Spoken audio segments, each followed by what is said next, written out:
Hey everybody, I do not have much at all to talk about. That's why I am recording old school style with my built-in iSight camera. This weekend Lauren and I participated in something pretty awesome. It was Rock for Equality Part 2. Rock for Equality 2 was especially important to us because the actions we were taking were ultimately benefiting our state of Rhode Island. And although we are technically in a heterosexual relationship, Lauren is bisexual, and I've dated many bisexuals. I can tell you that it's something that's been important to me for a long time. I have had gay friends and bisexual friends and friends of all kinds, and I've seen certain friends get picked on for their sexuality and, gender issues and other stuff, and I think it's awful, and I think that the legalization of equal marriage in Rhode Island would be just another step in correcting sort of a history of intolerance that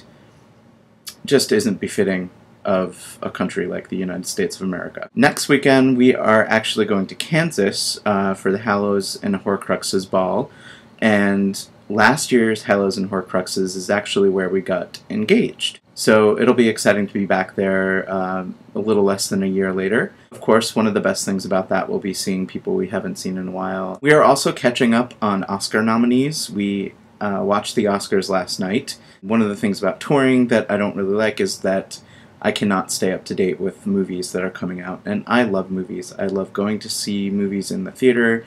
I love renting movies at home.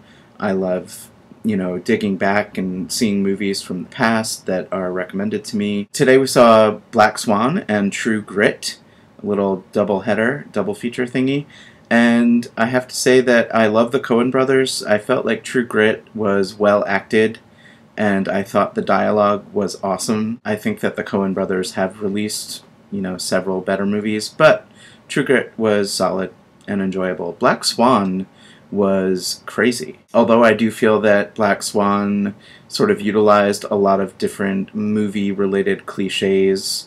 They utilized them in a way that no one else has, which actually makes the whole thing very original. And it's kind of rare nowadays for anything to be original. Wes Anderson, back when he first started, he put out original movies. Then he kept copying himself and stopped being original. The Coen brothers are definitely a pair that have put out some very, very original movies. Black Swan was legitimately original. I have never seen anything like it before.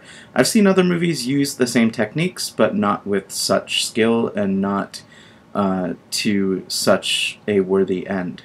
Natalie Portman was totally amazing, and she deserves the Oscar that she won. We're going to see The King's Speech this week. We're also going to see The Fighter, and we are going to rent Winter's Bone, and eventually we'll catch up with the others. Question of the day. Let's go with Oscars. Tell me what your favorite movie of 2010 was. If it won an Oscar, tell me which one and why that made you happy, and if it didn't, if a particular actor or actress or screenplay writer or whatever did not win, tell me why they should have won. Okie dokie. Have a good day.